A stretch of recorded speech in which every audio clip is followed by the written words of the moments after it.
Hello everyone, কোথাও ঘুরতে গেলে যতটা না আনন্দ হয় আসার সময় ঠিক ততটাই কষ্ট হয়, আবার ঠিক ততটাই আনন্দ হয় কারণ অনেক দিন পর বাড়ি যাচ্ছি। তো আমরা গুয়াহাটি থেকে আসার সময় মনটা খারাপও লাগছিল, আবার আনন্দও লাগছিল যে বাড়িতে যাচ্ছি। তো আমরা খুব সকাল সকাল বেরিয়ে পড়েছিলাম বাড়ির উদ্দেশ্যে। আর আমরা প্রথমে ভেবেছি যে স্টেশনে আমাদের লাগেজগুলি রেখে তারপর আমরা একটু স্টেশনটা ঘুরে দেখব, কারণ যেদিন এসেছিলাম ওই দিন অনেকটাই রাত্র হয়ে গেছিলো, যার জন্য আর কোনো কিছু দেখতে পারিনি। আর দেখো, এখানে বেরোতে না বেরোতেই আন্টির মস্তি শুরু হয়ে গেছে, আর ওকে দাদা বকা দিচ্ছিল, দাদার ফেস দেখে বুঝতে পারছো। তারপর আমরা একটা গাড়ি করে চলে এসেছিলাম স্টেশনে। আর স্টেশনে এসে দেখি যে এখানে নাগিন গান বাজছিল। তো আমি বলছিলাম যে চলো আন্টি আমরা একটু ডান্স করি। আর তারপর আমরা চলে গেলাম স্টেশনের রেস্টুরেন্টে। আর স্টেশনের রেস্টুরেন্ট অনুযায়ী অনেকটা ক্লিন ছিল, যেটা আমাদের অনেক ভালো লেগেছে। তো তারপর আমরা ভাবলাম যে এখানে দুপুরের খাবারটা খেয়ে নেই। আর আন্টি আমাকে বলছিল যে আন্টি দেখো, এখানে লবণ, এটা দিয়ে আমরা ভাত খাবো। তারপর এখানে আমি নিয়ে নিলাম এগ রাইস, আর দিদি, দাদা, তারপর আন্টি তাদের তিনজনের জন্যও নিয়েছিল এগ রাইস, আর আমার হাজব্যান্ড নিয়েছিল ভেজ। আর এখানে দেখো তাদের খাবারের সঙ্গে একটা মিষ্টি দিয়েছে, আর মিষ্টির সাইজটা শুধু তোমরা একটু দেখো, অনেক কিউট ছিল, অনেক ছোট। তারপর আমরা খাবার খেয়ে নিলাম ওইখানে। আর ওইখানে খাবারগুলি সত্যি অনেকটা ভালোই ছিল, খাবারের মতো ছিল।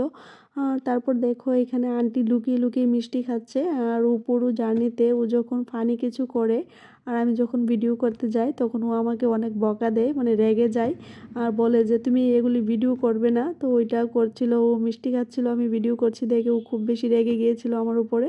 তারপর আমরা সবাই একটু স্টেশনে ঘুরে দেখছিলাম, আর অনেক রৌদ্র ছিল সেদিন, যার জন্য একটু হাঁটাহাঁটি করে আমরা একটু বসে রেস্ট করছিলাম। আর গুয়াহাটি স্টেশন তো অনেক বড়, তোমরা অনেকেই গিয়েছো জানি। তারপরে তোমাদের সঙ্গে একটু শেয়ার করলাম। তারপরে দেখো এখানে আমরা বসে বসে বড়ি খাচ্ছি, তখন দুপুর হয়ে গেছিলো। আর আমাদের ট্রেন 3 ঘন্টা লেট ছিল যাওয়ার সময়, আমাদের ট্রেন চলে গেছে আমাদেরকে ছেড়ে, আর আসার সময় আমরা বসে আছি ট্রেনের জন্য। তো এটাই হয় কোথাও গেলে। আর তারপর আমরা চলে গেলাম একটু রেস্ট করতে। আর দেখো রেস্টরুমের সোফাগুলি দেখো, অনেকটা কমফোর্টেবল ছিল। আর এখানে পার আওয়ার ছিল 100 টাকা করে। আর তারপর আমরা অনেকক্ষণ বসে ওইখানে রেস্ট করার পর আমাদের ট্রেনও চলে এলো। তারপর আমরা সবাই উঠে উঠে পড়লাম ট্রেনে। আর ট্রেনে ওঠার পর দেখো আন্টির মস্তি শুরু হয়ে গেছে, আর ও নাকি সবার উপরের সিটে উঠে বসবে, যার জন্য অনেক যুদ্ধ করে ওকে উপরে উঠানো হলো। রাতের বেলা যখন ডিনার আসলো তখন ও উপর থেকে নামবে না, তো অনেক কষ্ট করে সবাই মিলে ওকে নামালো। তারা সবাই মিলে ডিনার করে নিয়েছে, কিন্তু আমি ট্রেনের মধ্যে কিছু খাইনি, কারণ আমার ট্রেনের মধ্যে কোনো কিছু খেতে ভালো লাগে না। তো আমি পেয়ারা আর কলা খেয়েছিলাম।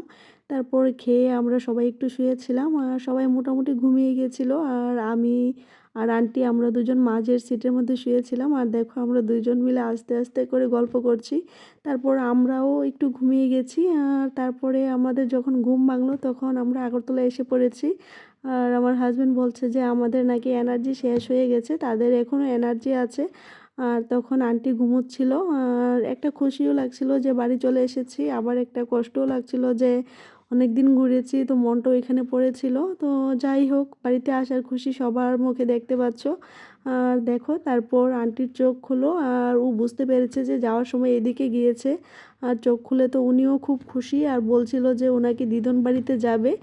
আর দেখো ছোটো বাচ্চারা মামার বাড়িতে যাওয়ার খুশি কত। আর আমাকে বলছিল যে আন্টি তোমাকে নেব না, আমি একাই যাব দিদন বাড়ি। আর ঘুম থেকে উঠেছে। তারপর আমরা সবাইকে বাই বলে চলে এসেছি। তারপর তো তোমরা দেখেছোই, একটার পর একটা বিয়েতে আমাদের সবার আবার দেখা হয়েছে। তো বাড়িতে আসার পর আন্টিকে অনেক বেশি মিস করেছিলাম, কিন্তু পরে যখন আবার বিয়েতে সবার সঙ্গে অনেকবার দেখা হয়েছে তো ওইটা পূরণ হয়ে গিয়েছে। আর আন্টিকে বলবো একদিন আমাদের বাড়িতে আসতে, আর তোমাদের সাথে অবশ্যই আমাদের দুজনের গল্প শেয়ার করব। আর তোমরা সবাই আমার আর আন্টির খুনসুটি মিস করেছো কিনা অবশ্যই কমেন্টে জানাবে। আর তোমাদের কাছে আমাদের তাওয়াং জার্নিটা কেমন লেগেছে এটাও কমেন্টে জানাবে। তো আজ এই পর্যন্তই, সবাই ভালো থেকো, সুস্থ থেকো, দেখা হবে আরেকটি নতুন ভিডিওতে। টাটা।